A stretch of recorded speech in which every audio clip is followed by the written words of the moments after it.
A Associação dos Advogados Trabalhistas do Estado de São Paulo inicia hoje uma série de entrevistas de interesse da comunidade jurídica e da advocacia trabalhista.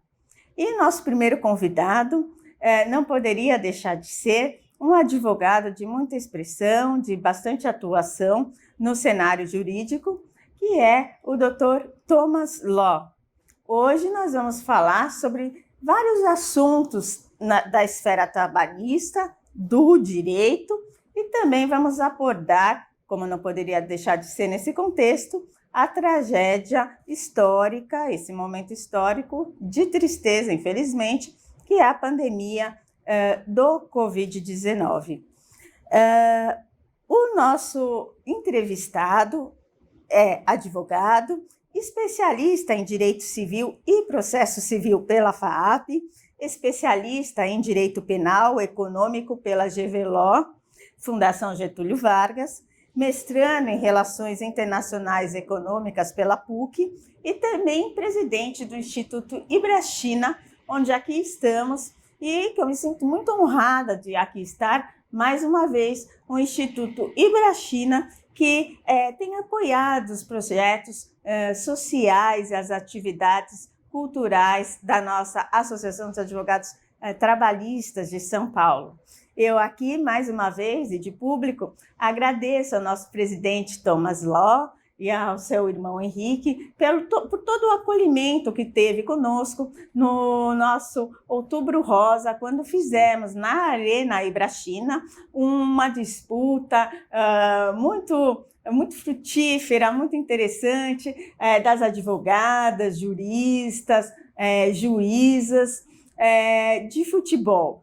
Foi uma primeira empreitada, fomos muito bem recebidas, jogamos uma bela partida num campo oficial, numa arena oficial, com medidas oficiais, fizemos questão disso, não quisemos, viu, presidente Thomas, que o campo fosse dividido em 4, como nos propuseram, porque achamos que estaríamos preparadas para ali atuar. E lá falamos muito também sobre as questões das mulheres e as advogadas acometidas por câncer de mama e que ali estavam já jogando aquela partida de futebol e que nos contaram as suas experiências. Nós vamos também falar sobre isso ao longo desta entrevista. Mas antes de falar, presidente Thomas, da sua trajetória como advogado, que é de muita expressão, eu gostaria de fazer um outro introito, uma introdução um pouco distinta. A advocacia e as entidades representativas da classe têm, na sua essência, a defesa da cidadania, dos valores democráticos, dos valores humanos e, portanto, o combate a toda forma de discriminação. O Brasil, o nosso povo, ele construiu uma história de acolhimento aos imigrantes, uma história, inclusive, da qual eu faço parte.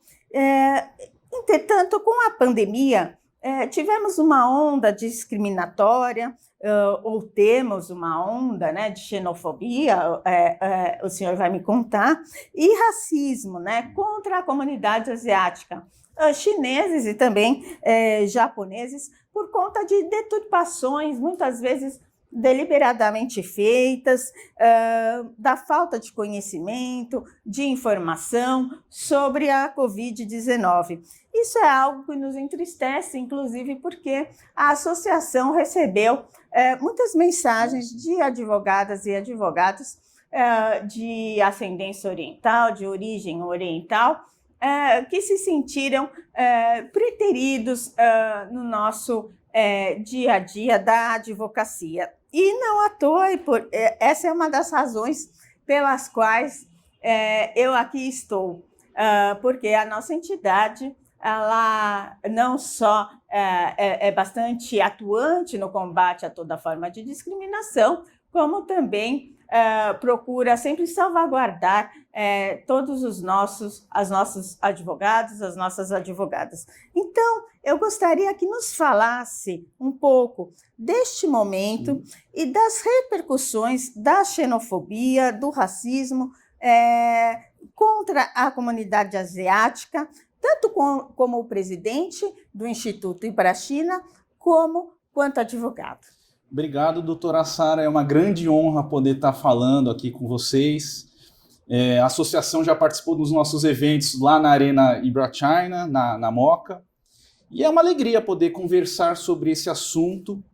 A gente passou por um momento difícil dessa pandemia, estamos vivenciando um momento muito difícil, não só o Brasil, mas eu diria que todos os países do mundo. E se a gente pegar o exemplo do Brasil, lá no comecinho, eu pessoalmente recebi muitos fake news, doutora Sara, nos meus grupos de WhatsApp. Aí, não, olha o que está acontecendo na China, o pessoal comendo morcego, olha isso, e o pessoal caindo nas ruas. Você via lá imagens que não eram verdadeiras. E aí foi a ideia do nosso conselho, do nosso instituto, de criar o Observatório do Coronavírus. Ah, que interessante. Então, desde janeiro até hoje, temos boletins diários. E naquela época que se passava na China, a gente fez uma pesquisa, tínhamos um contato com jornalistas chineses, tínhamos o contato direto com a Embaixada da China e os consulados, tanto de São Paulo, Rio de Janeiro e Recife. E fizemos, então, o quê? Uma equipe para traduzir o material das grandes, eu diria, a Xinhua News, que é um jornal de credibilidade na China. Fora a Xinhua News, tem a CCTV. Fora a CCTV, tem a People's Daily, que é como se fosse o New York Times também da China. E outras entidades parceiras que estavam encaminhando informações do que estava acontecendo na China. Então, isso daí foi um trabalho de suar a camisa, mas, ao mesmo tempo, foi muito bom, porque até o Ministério da Saúde começou a ver o que era fake e o que não era fake. Isso é importante.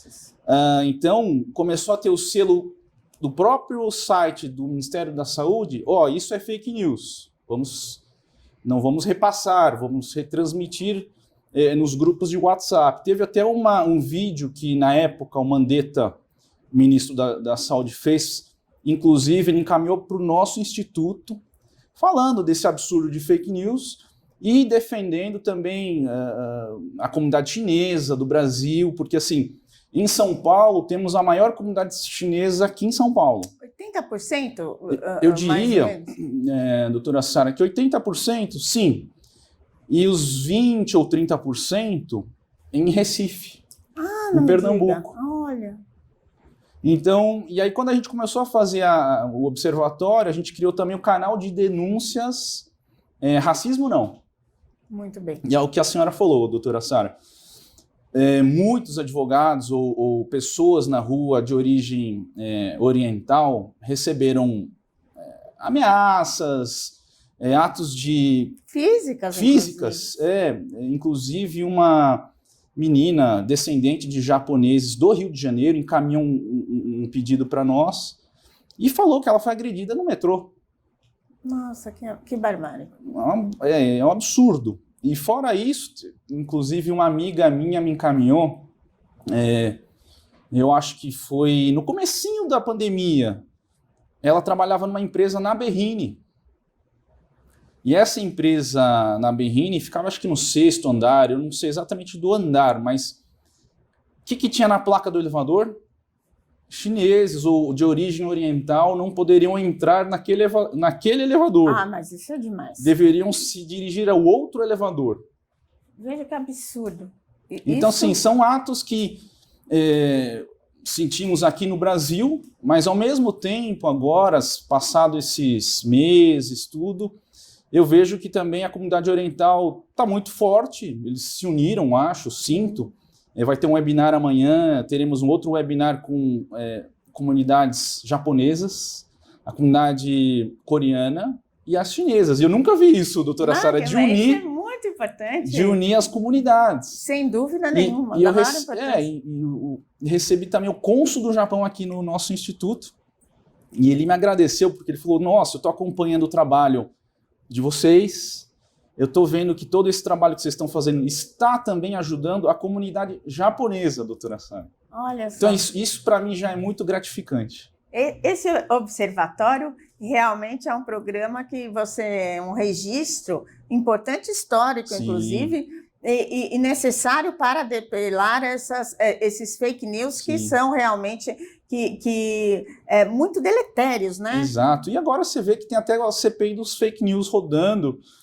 E é importante as pessoas saberem, ter informações sérias, de credibilidade, porque fake news pode afetar todo um cenário, né, doutora Sara? Sem dúvida, o cenário, a vida das pessoas, até a atuação profissional, Exatamente. Como eu havia dito em relação a isso. Então, o Instituto Ibrachina é um parceiro, um instituto, uma entidade parceira da associação, e tenho certeza que, querendo ter acesso a essas informações do observatório,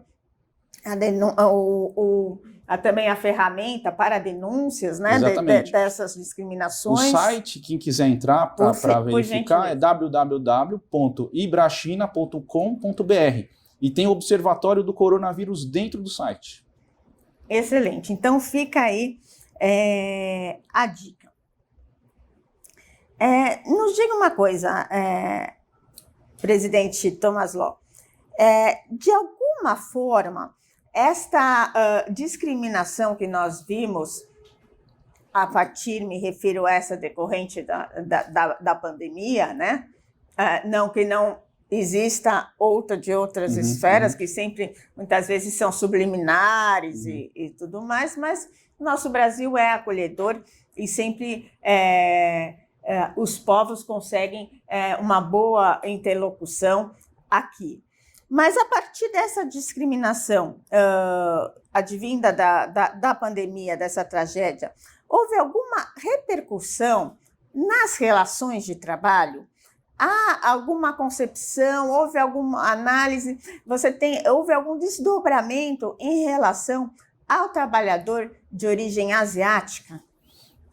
Doutora Sara, boa pergunta, né? Eu acho que se a gente pegar exemplos das autoridades que começaram a falar mal, e aí eu destaco, na época, na ocasião, o ministro da Educação, Weintraub, falando mal da China, com piadas.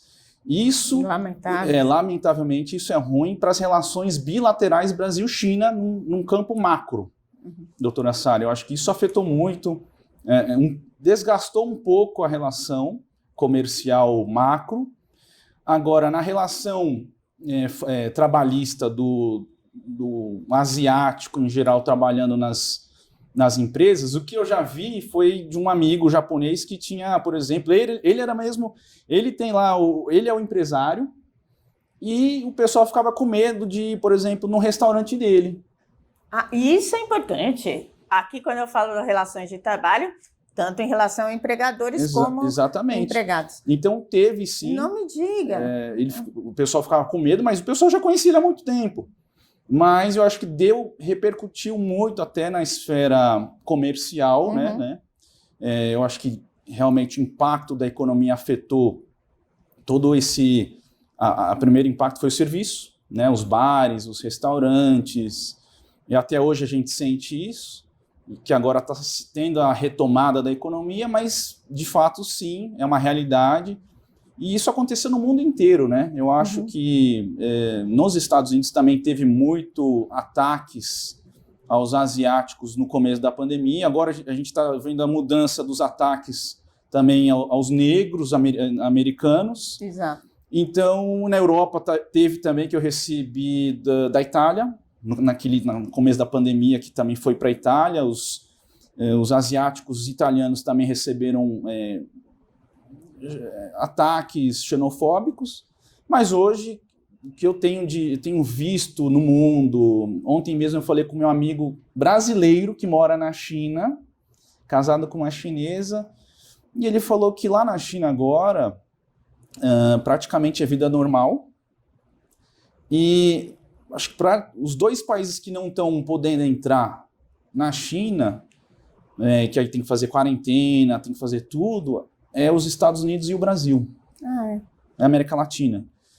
E a Europa, com a China, agora está praticamente normalizado o trânsito das pessoas, mas tem esse problema agora das Américas, com a China de não poder trazer ou viajar as pessoas, os americanos nem os brasileiros para a China, em virtude ainda do problema do nosso coronavírus deste lado agora, doutora Sara. Quer dizer que lá está praticamente normalizada. Sim, é uma vida normal, lógico, é o novo normal, né? Eu acho que essa questão do uso de máscaras, uso de álcool gel, isso vai ficar. Eu acho que isso fica, mas as pessoas já estão mais tranquilas, estão vivendo, estão fazendo compras, estão indo para shopping centers, as crianças já estão indo para as escolas, mas tomando todos os cuidados. Então, eu acho que sim, já é um bom começo, já né? É um progresso. É uma boa perspectiva, inclusive, para nós, né? Exatamente. Nós temos hoje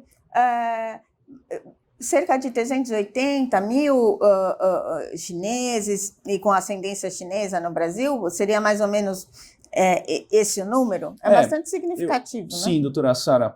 Temos, eu diria que a concentração está em São Paulo, né? Agora temos já descendentes aí de segunda, terceira gerações dos chineses. E fora aqui, eu já comentei que em Recife também tem uma grande comunidade. Então, se a gente juntar o daqui e o de Recife, os 380, eu acho que sim. 380 mil, 350 mil para cima.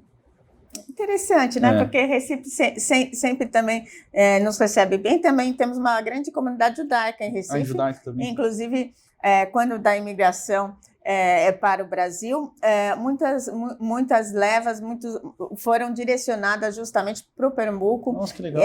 E para Recife, né? Legal. Ou Belém do Pará e Recife. Continuar com uma grande comunidade. Qual é o contexto das relações de trabalho dos brasileiros de origem asiática no Brasil?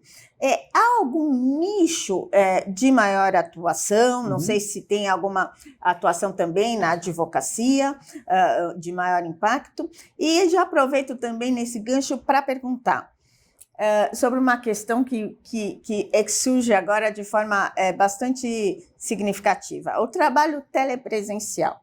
Eu pergunto, o trabalho telepresencial, ele pode viabilizar relações de trabalho entre brasileiros em empresas chinesas ou vice-versa, nos campos da tecnologia, da informação, do comércio exterior, ou a língua e os costumes ainda são um entrave? Eu falo da língua porque eu tenho até uma questão pessoal para falar. A minha mãe, já falecida, mas há não muito tempo, a melhor amiga dela era uma vizinha da casa da frente, que se mudou, era uma chinesa, a Júlia. A Júlia só falava mandarim. E a minha mãe não falava inglês e não falava mandarim. Nossa. Certa feita eu liguei para minha mãe, só dava ocupado. Falei, mãe, mas com quem que a senhora está falando? Estou falando com a Júlia. Eu achei estranho, porque presencialmente você até pode se comunicar, mas pelo telefone fica um pouco mais difícil.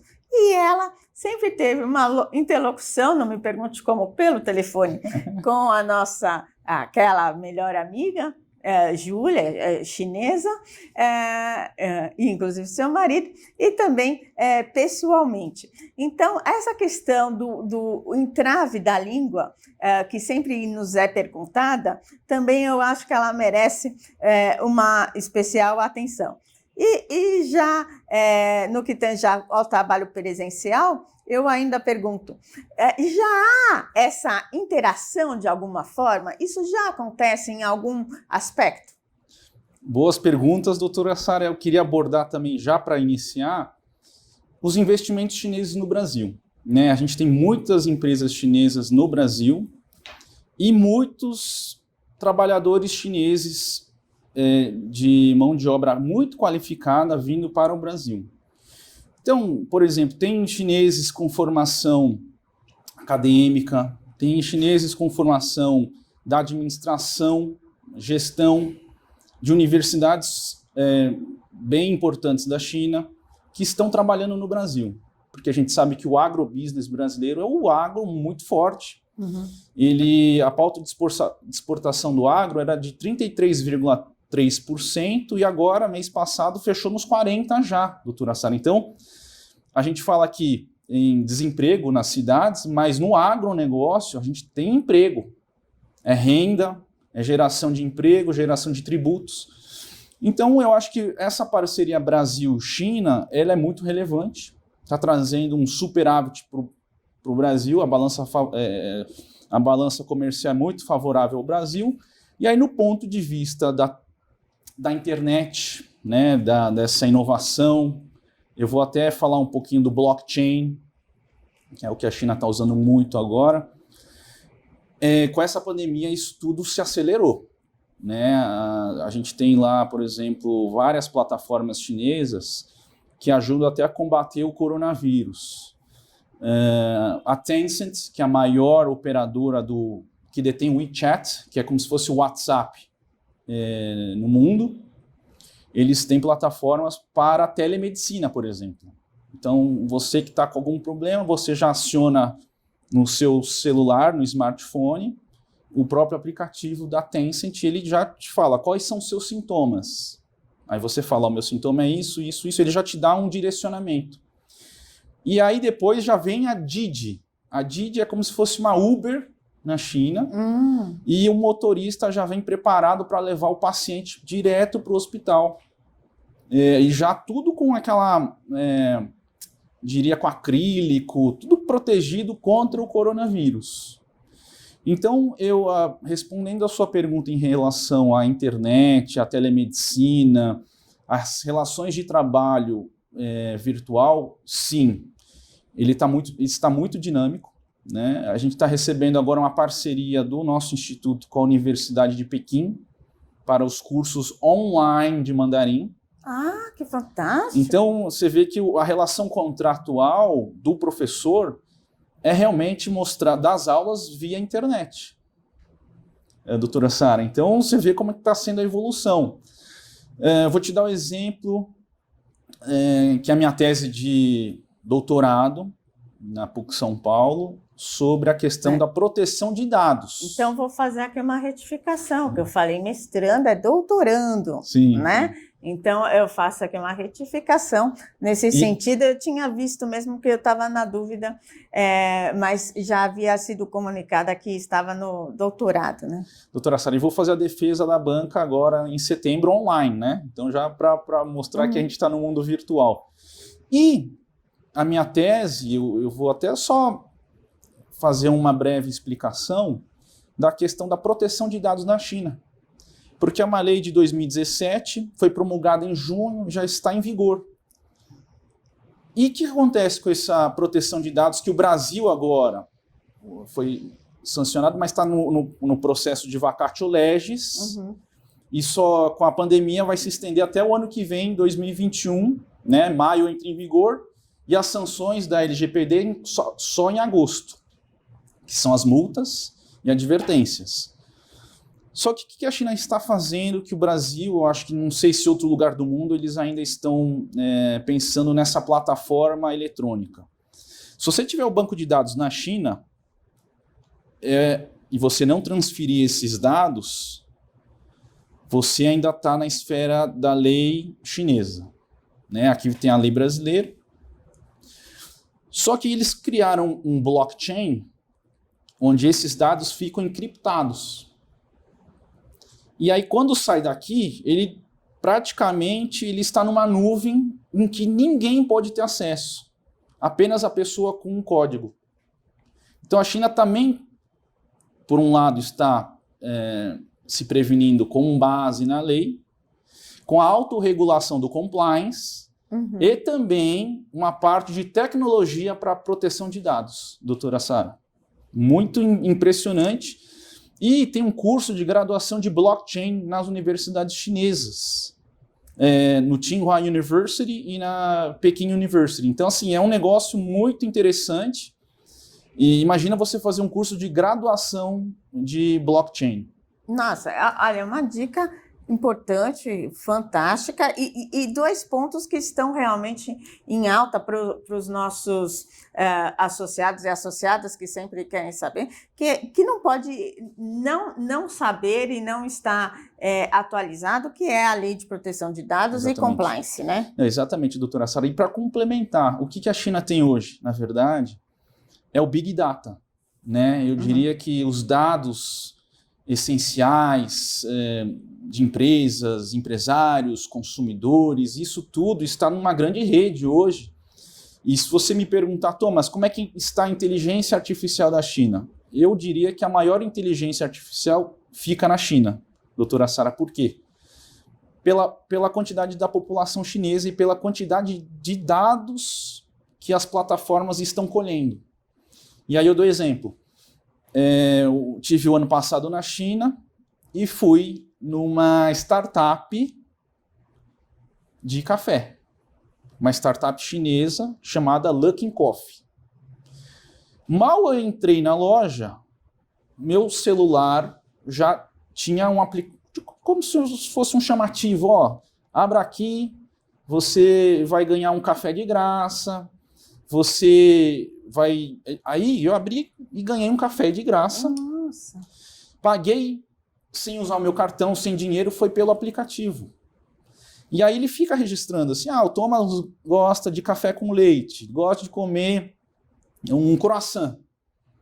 E aí, automaticamente, no dia seguinte, se você for para lá, ele já pergunta, Thomas, você quer o café com leite e o croissant?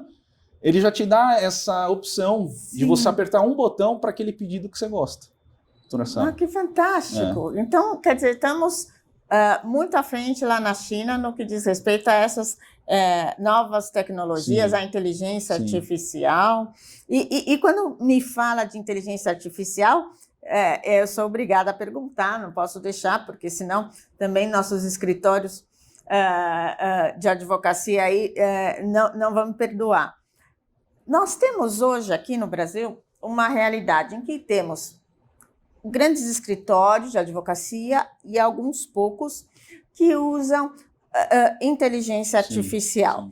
Inclusive no que diz respeito para a seleção de jurisprudência, né?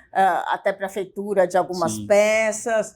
Outro dia até foi um que foi recebida lá por um robô, e que sabemos muito... Achamos muito moderno e incensamos essas modernidades, evidentemente, né? Mas, de outro lado, nós temos um desequilíbrio que é uma maior parte de escritórios e de advogadas e de advogados que não têm acesso a essa inteligência artificial, a essas possibilidades. Eu pergunto, duas perguntas. Primeiro, isso vai ser essencial? Isso é essencial num futuro próximo da advocacia, ou esse futuro já é agora? E uma outra pergunta que eu faço. Essas novas tecnologias, essa inteligência artificial, ela do ponto de vista financeiro, acessível? Ela pode ser acessível à advogada e ao advogado? Doutora Sara, são perguntas pertinentes porque é o que a gente está vivenciando hoje, né? Hoje as petições são eletrônicas, hoje a gente fala muito em legal techs, que são plataformas eletrônicas com robô, na verdade a inteligência artificial para os processos, e eu acho que sim. Imagina você ter a inteligência artificial a favor da sua banca de escritório, né, dos advogados. Ou seja, já vim com a jurisprudência do magistrado que já está lá, de repente uma jurisprudência favorável que o próprio robô consiga te passar. Quiçá falar dos prazos, né, dos recursos. Eu acho que é uma realidade, já tem um movimento muito grande na Europa sobre isso, dos legal techs. Eu participo muito dos eventos do União Internacional dos Advocates, que é a união de advogados de mais de 1,5 milhão de advogados do mundo, e os temas são esses, na verdade, inteligência artificial dentro do processo. Eu acredito que vai ser o futuro, é o presente e o futuro, mas para o outro lado da moeda, doutora Sara, eu também defendo o que é importante para desafogar o judiciário, que são os meios alternativos de resolução de conflitos. E eu entendo que a conciliação, mediação, inclusive até mesmo a arbitragem, do ponto de vista do tema ser mais específico e dos árbitros conhecerem da matéria de forma mais específica, mas eu entendo que o nosso corpo jurídico, os operadores brasileiros na área do direito, os advogados brasileiros, devem ter uma mudança de cultura, no meu ponto de vista, de desafogar mais o judiciário, que o judiciário já está cheio de processos, muitos processos, e eu acredito que essa forma de que, como os chineses tratam também na China, eles gostam muito de negociar. Então isso já vem da cultura chinesa, eu acho que da filosofia do Confúcio, né, de autocomposição, de você tentar resolver o problema e não levar ele para um conflito para que um juiz decida. Então isso tem muito na China e eu acredito que nas relações comerciais internacionais, cada vez mais, mesmo em contratos internacionais que você vê cláusula compromissória de arbitragem, que você escolhe uma sede neutra, eles decidem muito na cláusula escalonada, que aí você decide já na conciliação, vamos fazer isso antes de ir para a arbitragem. Então tem muitas vezes que a CCI, International, que fica em Paris, também tem uma sede agora no Brasil, sim. A Câmara de Arbitragem de Paris, eles tratam muito de assuntos mais na mediação. Então eu acho que o futuro das relações dinâmicas e transnacionais vai ficar muito no campo da negociação. Da negociação. E você sabe que a Justiça do Trabalho tem a negociação no seu DNA. Sim. Porque muito antes do CPC, a Justiça do Trabalho, os processos trabalhistas já prevêem, ao menos, no mínimo, em duas oportunidades, as tentativas conciliatórias e sem prejuízo de outras ao longo de todo o trâmite do processo. Eu pergunto, a Justiça do Trabalho na China? Sim, doutora Sara, só que o que está acontecendo na China agora? Está tendo um movimento tive o ano passado lá, nos 70 anos da fundação da República Popular, a convite do governo da China, e assim, se você pegar 30 anos atrás, o que tinha na China de legislação, doutora Sara? Era a lei do casamento e a Constituição da China, Constituição Federal da China, só. O que o presidente da China agora quer colocar e já está acontecendo? É o Estado de Direito. Quer dizer, agora tem legislação para todas as áreas que você imaginar. Tem leis trabalhistas mais que defendem o trabalhador. Recentemente agora eles estão criando o Código Civil Chinês. E assim, qual que é o berço do Código Civil Chinês? Eles contrataram professores chineses, juristas chineses, para estudar na Itália. O berço do direito romano, doutora Sara. Então tem muitos professores, alunos da Tor Vergata, da Universidade de Bolonha, que estão estudando o Código Civil chinês. E aí eu dou o exemplo do Código Civil, mas assim, uma vez que as leis estão sendo promulgadas, eles vão querer aprimorar as leis. E também aprimorar tanto os deveres e as garantias trabalhistas. Então, realmente está tendo uma transformação na China. A gente pode falar da mão de obra barato, tal. Lógico, é uma realidade da China, porque lá tem oferta e demanda. Tem indústrias estrangeiras chegando na China. Posso aferir agora que saiu, no mês de janeiro, uma nova lei de investimentos chineses. Para quê? Para fortalecer cada vez mais as empresas estrangeiras dentro da China, dizendo que eles vão cumprir todos os contratos, todas as concessões, o governo chinês vai cumprir com as empresas estrangeiras. E vai fortalecer cada vez mais o quê? As questões trabalhistas, questões de direito de propriedade intelectual, que agora tem uma lei muito rigorosa lá, Inclusive, tem um tratado internacional chamado Protocolo de Madrid, que o Brasil ratificou ano passado, tão somente. Então, se o empresário brasileiro quiser averiguar se a marca dele, se ele criar uma marca aqui, ele pode fazer um pedido aqui no Brasil e ver se está ou não registrado na China, pelo Protocolo de Madrid. Interessante. Nossa, da maior importância. Sim. E o Brasil só o ano passado que ratificou.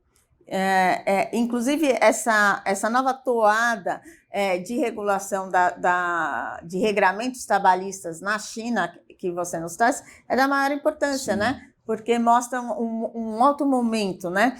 E até por isso eu pergunto, você falou muito da questão da mediação, sabemos da importância das técnicas de negociação, sem dúvida, isso é importante, inclusive para o advogado trabalhista, em que a conciliação, as tentativas se dão a todo momento, né?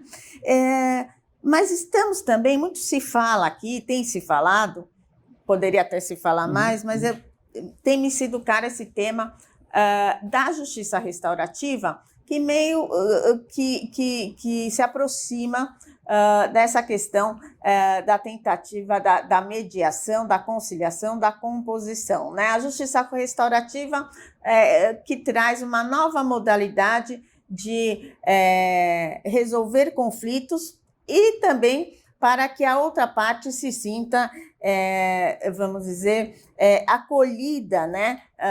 E harmonizada, né? Para que as partes se sintam harmonizadas. Outro dia mesmo, na Justiça do Trabalho, houve uma composição em que o processo, empregado e empregador fizeram um acordo e o empregador, após essa composição, pediu para que o empregado voltasse a trabalhar com ele, porque as coisas foram reparadas, né, os maus entendimentos. Então, é nessa linha, né, que você me fala sobre essas questões de mediação, de arbitragem, sim. Né, de melhor harmonização. Presidente Thomas, me fala um pouco da sua trajetória como advogado. Doutora Sara, eu comecei, lógico, na época da escola, estudei em escola americana, jogava bola, recebi até inclusive uma bolsa para jogar e estudar numa universidade americana, mas decidi... então jogava muito bem. Não, na época sim, doutora Sara. E decidi ficar no Brasil e fiz direito na FAAP, na ocasião, eu tinha lá o professor Álvaro Vilaça, né, um grande amigo, e fui para a FAAP, estudei lá, depois fiz um semestre na Uniceub em Brasília, voltei e terminei a faculdade, mas durante o meu período de faculdade, que foi muito importante para mim, né, eu diria que, inclusive, fiz um estágio muito importante com Dr. Irineu Jorge Fava, que era o diretor do Fórum João Mendes na época, Nossa. Em 2002, 2003. Fiquei com ele 2 anos. Depois eu ingressei no Ministério Público Estadual como estagiário do Ministério Público Estadual, Dr. Vidal Serrano, professor da PUC também. Depois eu fui para a Procuradoria-Geral da Fazenda Pública, né, para fazer o trabalho da Procuradoria, e a gente trabalhou muito com a parte do direito tributário na época.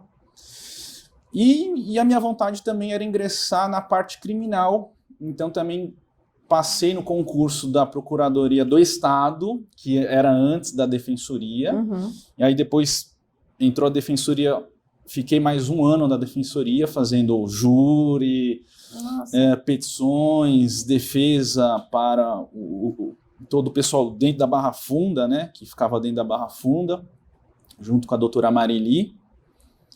E foi uma grande, mega experiência, doutora Sara, essa parte do direito interno brasileiro, né, de você ver como é que os juízes julgavam, como é que o promotor denunciava, como é que o advogado teria que fazer a defesa. Só que, ao mesmo tempo, durante a faculdade, também criei muitas relações de amizade com os professores da FAAP e da PUC, e eu comecei a participar dos eventos de arbitragem internacional, como aluno, orador, e a primeira viagem que me marcou muito foi a viagem para Viena, onde juntaram inúmeras universidades com advogados, professores, a nata da arbitragem internacional. Então foi um marco para mim, esse trabalho de intercâmbio na parte jurídica, e depois de lá eu todos os anos participei dessas viagens e dos estudos na área do direito internacional, dos contratos internacionais, das regras dos tribunais arbitrais mais importantes do mundo e da lei modelo que a gente usa muito nas relações internacionais, inclusive a Convenção de Viena de 1980, né, dos contratos internacionais de compra e venda de mercadorias, e fiquei nesse seara até ingressar. Aí eu fiz as especializações tanto na FAAP de processo civil e direito civil com o professor Álvaro Vilaça, e também na parte do penal econômico com o doutor professor Malheiros, que já faleceu, mas a equipe era muito boa, tinha grandes professores da USP lá, inclusive a doutora Helena também, fiquei com ela, fiz o TCC junto com a professora Helena, da USP, e aí depois eu ingressei para o mestrado. Né? E o mestrado foi bacana porque é um amigo, o Dr. Cláudio Finkenstein, e ele me orientou nessa parte do direito internacional, e depois de ter terminado o livro, a tese, a gente publicou, já estou na 2ª edição, vou para a terceira edição. Já está publicado. Já está publicado, e foi até mesmo, o livro foi citado por ministros do STJ, porque é lá que é o órgão oficial que se reconhece as sentenças arbitrais estrangeiras no Brasil. Então a Corte Especial já usou até lá o livro, citou, então até brinco com o professor Cláudio, eu fui citado pelo ministro tal. É muito gratificante, doutora Sara, você ver o seu nome numa jurisprudência do STJ. Imagino. Aí agora, já numa outra fase da vida, escrevendo mais sobre direito comercial, artigos na área do direito empresarial como um todo, fiz artigos sobre a questão da liberdade econômica, que saiu uma lei nova, junto com o professor Rovai, junto com a professora Maria Eugênia Finkenstein, que é a minha orientadora da banca do doutorado, e agora eu fico entusiasmado com esses temas. São temas que são relevantes para o cenário brasileiro, né? Se você pegar as reformas, a reforma trabalhista, a reforma da LGPD, né, a lei nova, a Previdência, eu acho que o Congresso está fazendo um bom trabalho para credenciar o Brasil para um cenário internacional, doutora Sara. Porque hoje, se você olhar um aspecto político e financeiro global, o Brasil tem uma grande relevância. E as pessoas daqui do Brasil não percebem a relevância que o Brasil tem para o mundo. Né? E a China sabe que o Brasil tem essa relevância. E é por isso que mantém essas relações diplomáticas por 46 anos. Não é de hoje. Não é de hoje. Ele é o maior parceiro comercial do Brasil já por 11 anos consecutivos. E a China sabe que o Brasil tem um grande potencial. E a gente, nós brasileiros, me coloco como um brasileiro porque eu nasci aqui, embora meus pais são de origem chinesa, eu também estudei na China, eu entendo que o Brasil tem muito para ganhar nessa relação bilateral com a China e também com os BRICS. Né? A gente fala de BRICS porque são Brasil, Rússia, Índia, África do Sul e a China. E agora, recentemente, o nosso Congresso Nacional, eles aprovaram o Banco dos BRICS no Brasil. E o Banco dos BRICS no Brasil significa dizer que vai analisar os projetos de infraestrutura do Brasil para que esse banco invista em infraestrutura e um crescimento sustentável econômico dentro do Brasil, doutora Sara. Dentro do Brasil. Muito se falou, você falou aqui sobre a questão do agronegócio, né, que é da maior importância, realmente. Ontem mesmo também estive falando com uma colega lá de Brasília, também da importância do agronegócio e como ele vem assim, exuberante, não é verdade? Mas nós vemos, de um lado, altas tecnologias e grandes possibilidades. Inclusive no que diz respeito à mão de obra preparada e tudo mais. Do outro lado, o nosso país convive ainda com trabalho análogo ao do escravo, e não estou falando dos rincões do país, estou falando aqui no estado de São Paulo, bem pertinho mesmo, inclusive nos bairros mais nobres. Já foi feita uma pesquisa, como Itaim, onde nós temos o maior número desse tipo de trabalho sem direitos, análogo ao de escravo. Há uma dualidade. Nosso país é um país continental, né? Com essas múltiplas realidades. Como você vê que é possível nós mudarmos este cenário de dois extremos, né? Porque a Justiça do Trabalho é uma justiça que tem na sua essência o direito social, e ela a salvaguarda tanto trabalhadores como também os empresários. É importante que se diga da concorrência desleal, daqueles maus empregadores que muitas vezes não recolhem aqueles encargos, aqueles tributos todos, então acabam concorrendo deslealmente com aqueles do seu mesmo nicho, né? Quais são as possibilidades, as perspectivas que você, com esse olhar abrangente, que eu já vi que vai de forma macro, né? Qual é o seu olhar em relação a essa questão? Doutora Sara, eu acho que é uma observação muito boa que você fez, e eu vejo, de um lado, a questão dos investimentos, né? Se você tem uma empresa, e aí a empresa precisa ser preservada, ela tem uma função social muito importante para toda a sociedade. Eu vou dar o exemplo das empresas chinesas que eu estou com bastante contato, e nesses 10 anos, 8 anos que algumas vieram, eles não entraram no Greenfield. Greenfield é chegar a investir eles próprios na empresa. Eles falam, não, precisamos de parceiros brasileiros. Não conhecemos o mercado brasileiro, não temos experiência de como é que funciona. Então eles fizeram muitas aquisições por brownfield, que significa fusões e aquisições de empresas que já estavam instaladas aqui. A gente pega o exemplo de energia. Eles vieram, compraram as empresas aqui para ver como é que funciona. E assim, eu acho que tudo gira de regras bem definidas, né? Estive com o pessoal do Espírito Santo, a OAB do Espírito Santo esteve aqui comigo, tivemos um evento, a posse da coordenação Brasil e China lá, com coordenadores competentes, e aí eles me perguntaram, Thomas, já estão dizendo assim que a China vai comprar o Brasil e tal. Eu falei para eles o seguinte, na verdade, está em pauta dentro do Congresso Nacional a questão da venda de terras para estrangeiros. Né? Está sendo discutido. É o Congresso Nacional que vai decidir.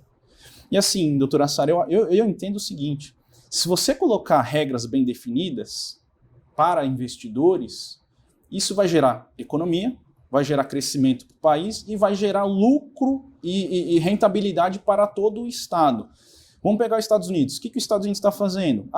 Você quer entrar nos Estados Unidos, você pode aportar tanto de dinheiro, só que você vai ter que contratar tantos americanos para a produção industrial e a gente vai poder te garantir o green card. Né?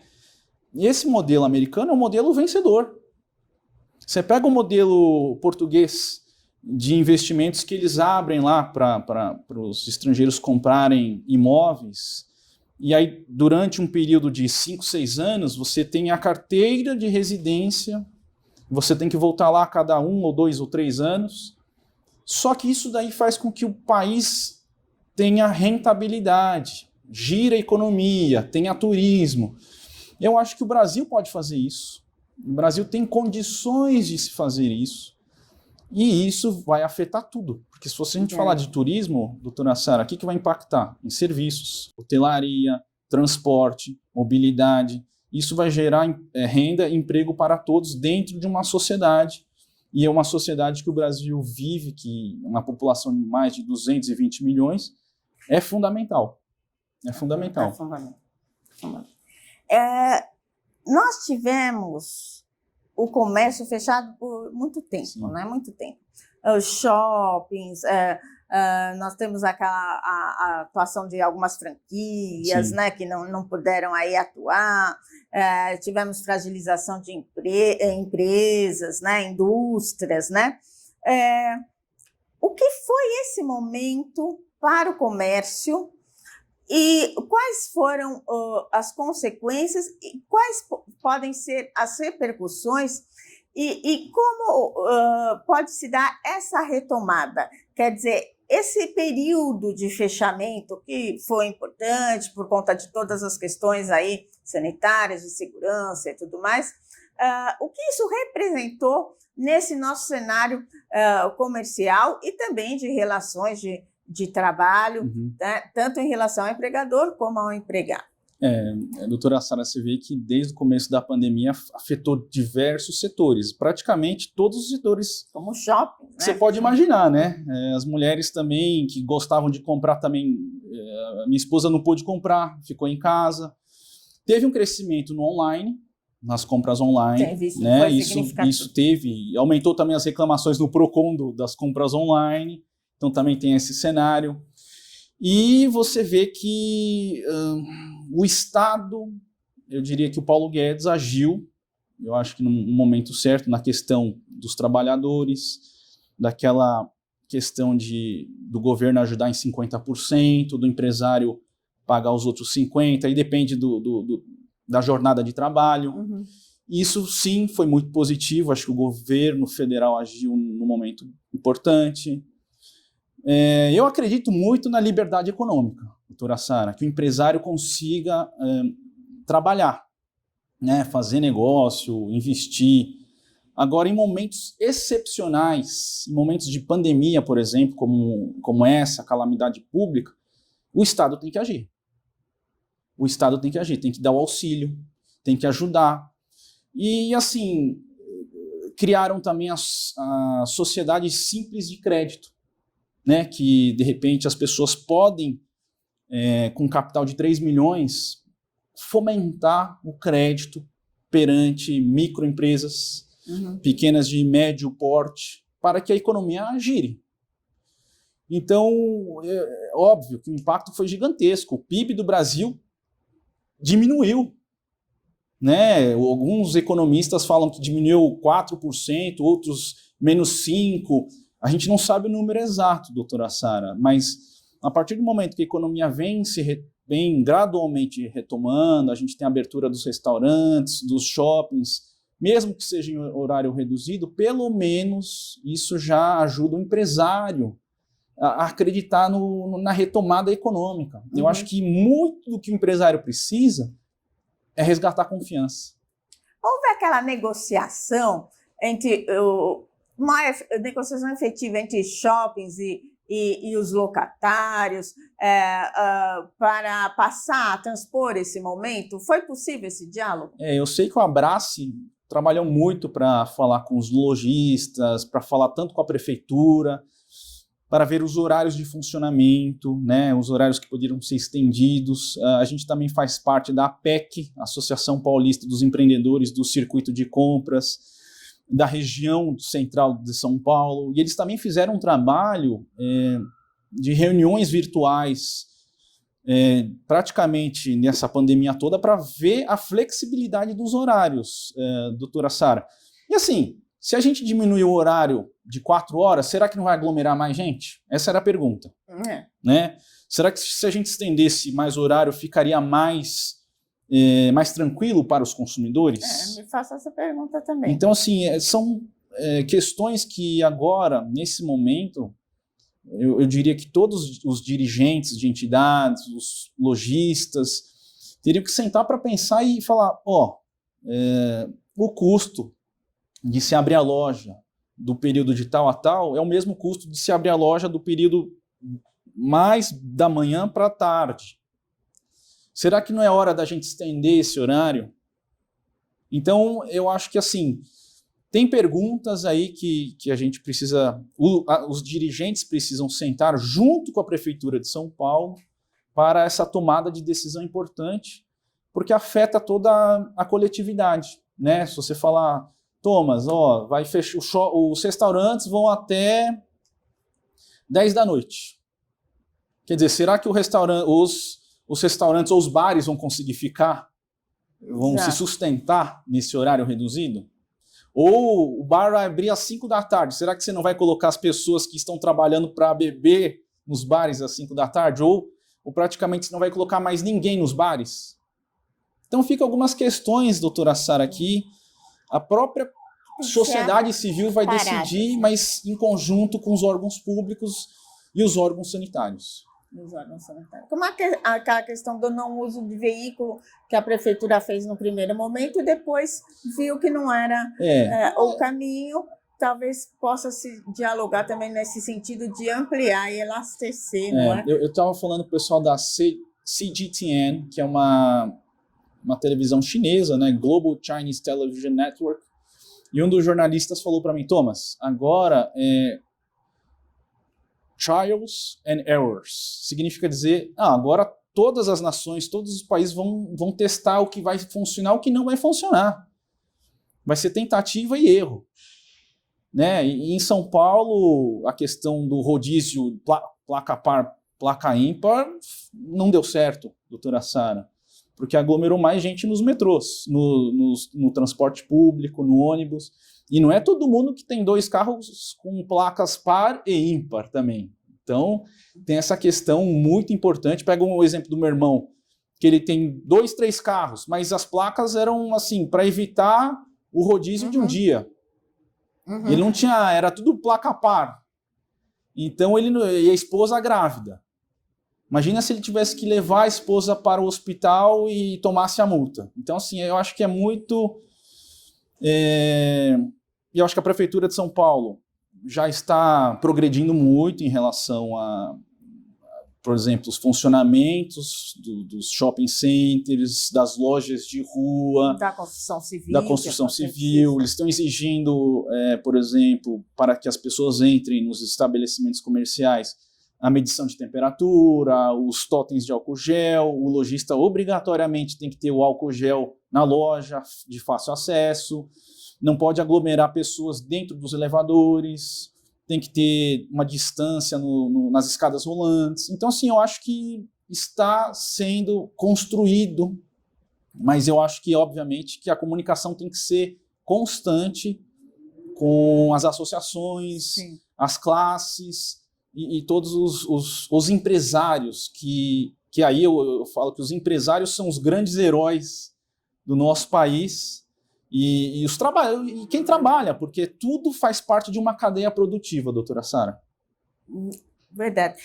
E eu te pergunto, assim, já estou aqui finalizando com 2 ou 3 perguntas, mas queria perguntar, muito está se falando sobre o novo normal aqui no Brasil.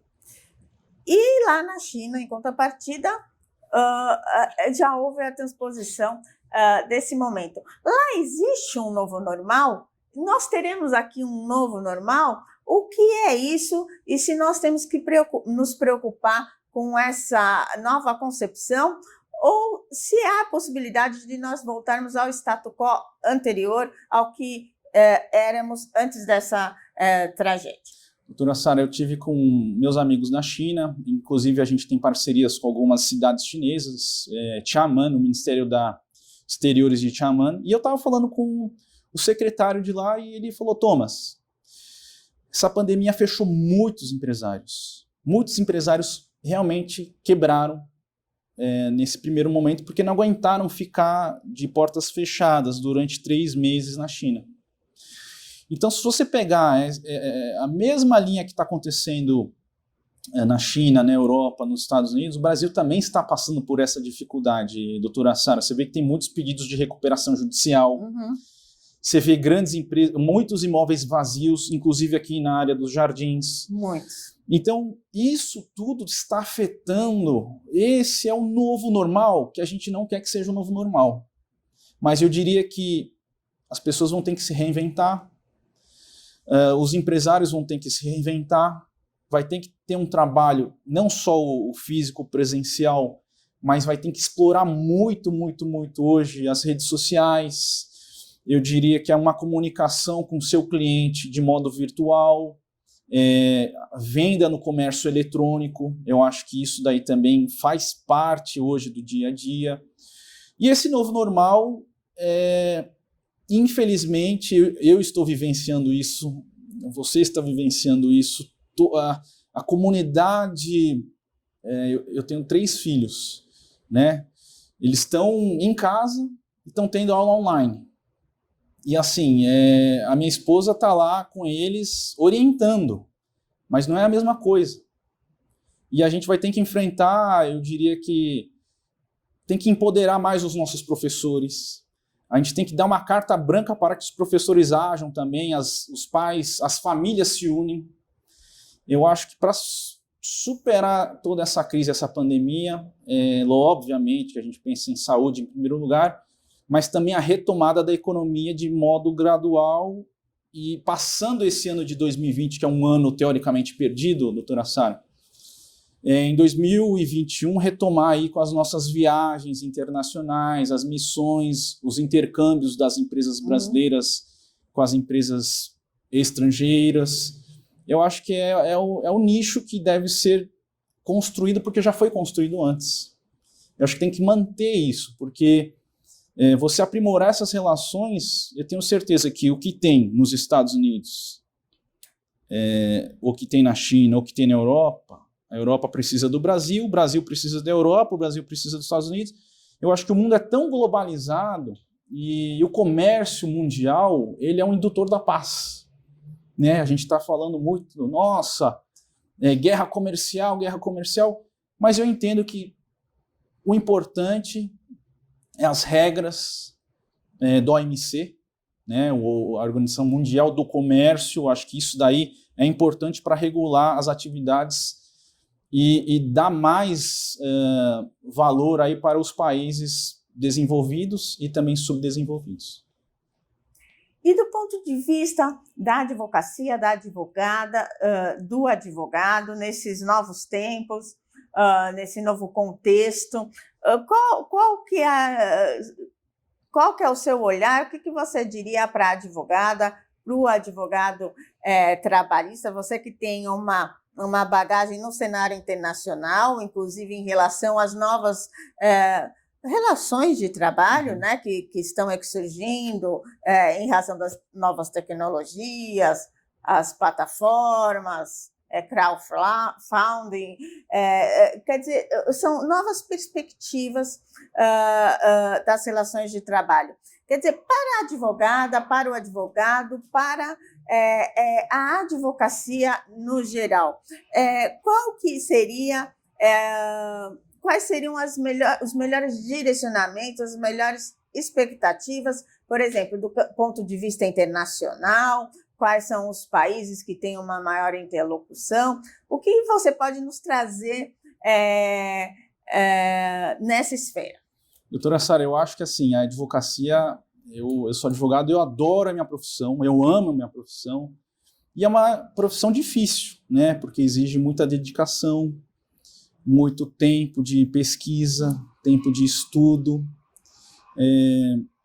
O advogado, ele tem que ser um jurista, tem que ser um administrador de empresa, porque você tem lá pessoas ao seu redor, advogados, estagiários, a secretária, Exato. O departamento financeiro. Então você também tem que ser praticamente um gestor. Né? E do outro lado também você precisa escrever artigos, você precisa focar em palestras também, porque isso também te traz uma robustez. Você tem que estar na parte acadêmica, você tem que dar aulas, você tem que ministrar aí, palestras com inúmeros juristas, e isso vai formando o advogado. E aí, se você me perguntar, Thomas, o que você hoje daria de dica ou sugestão para os novos advogados, doutora Sara? Eu diria que é importante não só pesquisar o direito interno brasileiro, todas as leis que você possa imaginar. Agora, com essa pandemia, tem até o vadimeco da pandemia, né, doutora Sara? É verdade. Leia tudo, mas fora isso, leia também os tratados internacionais. Porque com a globalização, as leis estão ficando uniformes. Então, isso evita a transação de custo do advogado. O cliente já sabe que você sabe o tratado X, ele vai perguntar para você, que é o mesmo tratado que está em vigor na Europa, que é o mesmo tratado que está em vigor na Austrália, no Japão. Então, a minha dica é estudar muito a legislação do Brasil, tratados internacionais, porque até o Código de Processo Civil resgata isso. Falou, se tiver tratado internacional, o que prevalece é o tratado internacional. E depois, subsidiariamente, o Código de Processo Civil. E também, fora isso, as novas tecnologias. Eu diria que o Legal Tex é importante, a inteligência artificial, os novos programadores, o sistema do Tribunal de Justiça, tanto de São Paulo como de outros estados, como é que funciona o CNJ, como é que está funcionando os tribunais superiores, se está tendo uma modernização no sistema deles. Eu acho que tudo faz parte de um aprendizado e esse é o novo normal do advogado, doutora Sara. E as entidades representativas de classe? Há alguma possibilidade dela trazer essas ferramentas para os associados e as associadas, como o caso do Legal Tex, das inteligência artificial? Há essa possibilidade de direcionamento? Sim, tivemos, doutora Sara, a 3ª ou 4ª IBRA China Challenge de startups.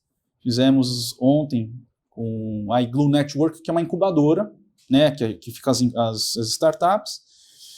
E acho que no terceiro evento tinha uma de Legal Tex, inclusive, só que está muito embrionário, porque startup é isso, né? Aí você tem uma ideia e você vai colocar ele na prática com a inovação. Mas já se tem várias startups mencionando e trabalhando na questão de Legal Tex. E eu acho que a partir do momento que tiver uma startup, não diria que unicórnio, mas que possa chegar a ser unicórnio, que tenha potencialidade de crescer e replicar, talvez seja o modelo de todos os escritórios de advocacia, o próprio Poder Judiciário, olhar com bons olhos essas startups, porque pode ser um futuro presente e muito próximo de nós. Doutora Sara. Interessante essa sua colocação, porque as startups no Brasil, aqui quando não se dá certo no negócio, você praticamente fica repelido, não é verdade, de tentar Sim. novamente. Lá em Israel, não. Você tem uma startup e não está certo, a segunda, dezenas, muito pelo contrário, isso é estimulado, porque em algum momento, obviamente, o empresário vai acertar, porque a expectativa é essa, então se estimula e se incentiva muito as startups, até de todos os pontos de vista, né, para a sua investidura, para a sua instalação. Então, também há necessidade de mudar um pouco esse olhar, não é verdade? Que nós temos aqui, quando os primeiros negócios não dão certo, porque isso também depende de outras conjunturas, exatamente, não é verdade? Nós aqui que estávamos falando de preconceito, então talvez também possamos avançar nessa questão. E, para encerrar, eu quero muito que o nosso presidente Thomas Law fale sobre o Instituto IBRA China, o que é o Instituto, o seu papel social, o seu papel de apoiador, um pouco também do esporte, das questões da mulher. Eu vou deixar essa bola, vou fazer esse passo difícil, mas para que possa nos apresentar e detalhar com mais minúcia sobre o que é o nosso instituto, onde estamos fazendo a gravação aqui hoje, desse primeiro de muitos programas para a comunidade jurídica. Doutora Sara, esse daqui é o nosso anuário 2020, 2019-2020. É um presente meu para você. Muito obrigada. É um anuário que explica todas as nossas atividades, doutora Sara. E assim, foi um ano muito difícil, um ano muito complexo, mas fizemos inúmeros eventos, e eventos culturais, né? A gente tem a finalidade nossa missão é a integração das culturas, tanto do Brasil, da China e dos países de língua portuguesa, porque aí eu destaco também muito Portugal, Macau, onde é um lugar que é conhecido por ser Las Vegas da Ásia, e a gente tem feito muito trabalho no campo cultural. O ano passado, por exemplo, tivemos eventos, vou até explicar aqui, do Carnaval, tivemos o evento do Carnaval. A Vila Maria fez um evento importante no Carnaval sobre a China. Aqui tem um acordo assinado com a prefeita de Shenzhen, que é a cidade do sul da China, doutora Sara, onde estão as grandes empresas de tecnologia, a Huawei, a Tencent, a BYD. Aqui estivemos na Câmara de Vereadores de São Paulo, ano passado. Esse evento que vai ser feito dia 15 de agosto agora, sábado, será de forma virtual, vai ser um webinar, mas o ano passado estávamos com a vereadora Edir Salles, que foi a proponente da lei do Dia da Imigração Chinesa no Brasil, em São Paulo. Ok, que interessante. Aqui um evento de sessão solene do Dia do Imigrante, aqui junto à celebração do Dia da Imigração Chinesa, com o presidente da Frente Parlamentar, o Dr. Fausto Pinato, aqui o embaixador da China. Vamos ver aqui. Aqui são inúmeros eventos que foram feitos, a comitiva com o presidente Bolsonaro ano passado. Recebemos o consulado americano na nossa sede, a OAB da China também aqui no nosso instituto. A OAB da China. Aqui a Unidos da Vila Maria, eles foram para a China fazer um intercâmbio, estudaram a cultura. Ficaram alguns meses. O carnavalesco, o Cris, ficou alguns meses estudando lá. É mesmo? Muito legal, doutora. E foi algo lindo realmente, lindo. Do ponto de vista histórico mesmo. Isso virou história. Cultural. O Panda, já tem um Panda aqui, com o pessoal. Essa é a mídia chinesa, a CGTN, a CCTV. E aqui é o Carnaval. Teve um alcance realmente enorme. Muito legal, saiu nas mídias chinesas. Foi muito, muito bonito. Foi um grande reconhecimento. E aqui também, já na Arena, tivemos um evento de Tai Chi Chuan, para quem gosta de fazer esporte, meditação, equilíbrio, né? Fala um pouco da Arena, porque quando a gente vai à Arena, que nos foi disponibilizada graciosamente pelo Instituto para fazermos o nosso Outubro Rosa, você fica encantado, né? Aquilo realmente é um empreendimento de fôlego, de importância, inclusive importância social. Sim. Me diz um pouco o que é esse projeto da Arena. O projeto da Arena, doutora Sara, a gente tem uma parceria com o Orlando City Soccer School, que é um time de futebol americano, né, que fica em Orlando. Tem a escolinha para os meninos. E fora a escolinha do Orlando City, a gente tem também um trabalho de projeto social para meninos de comunidade. Então, de alto rendimento também. Então, são meninos que já estão treinando lá, são 50 meninos, e estão treinando diariamente para a gente também pensar no seguinte: o Arena, ele é um clube, queremos ser um clube formador. Né? Eu acho que a intenção do Arena Embrachina, fora os eventos, fora o trabalho cultural, é fazer ele um clube formador. Por isso também a importância da comissão da OAB do Direito Desportivo. E de lá a gente endereçar não só a questão do futebol, mas um menino que saia com uma formação do futebol, você aprende o quê? Trabalho em equipe, você vai aprender a se virar com pressão, você vai ter o técnico chamando a sua atenção, você vai ter uma disciplina. E fora isso, doutora Sara, a gente quer providenciar um intercâmbio também na parte educacional. Que importante. Né? Você pega as universidades americanas, por que eles chamam e dão bolsa de estudos?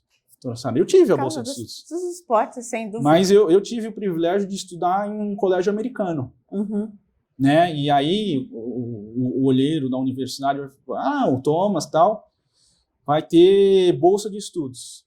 Agora, e esses meninos que estão em comunidade? Será que podem ter essa mesma chance? Essa oportunidade? Essa é uma pergunta. Então, o esporte, inclusive como acesso, como meio a uma educação de excelência, né? Exatamente.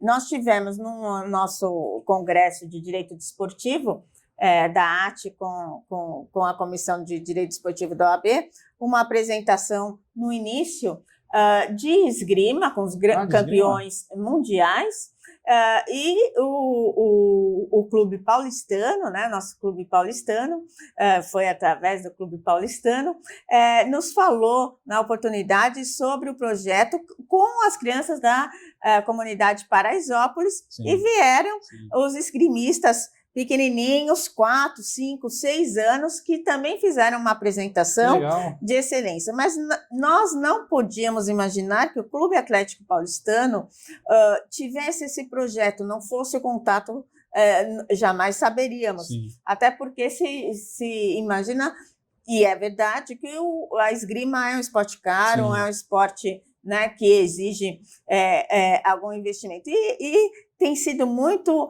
frutífero esse projeto, e aqui você nos traz, mais uma vez, o esporte atrelado à educação. E aqui, doutora Sara, são vários eventos. Tivemos um com o Museu da FAP, muito legal, das gravuras milenares das antigas grutas. Nós temos um museu aqui da China? Não temos. Não. Nós inauguramos recentemente, há 2 anos, o Museu Judaico. O Museu Judaico. O Museu Judaico, ali próximo à Consolação, próximo ao centro. E o Museu da China, eu tenho certeza que... Aqui é a Arena, doutora Sara. Quer dizer, tem o... E é aberto ao público? Sim. Tem os horários de funcionamento, e também está em horário reduzido pela Prefeitura de São Paulo. Os treinamentos agora também têm um distanciamento social. Mas em condições normais, você pode ir lá, pode conhecer a arena.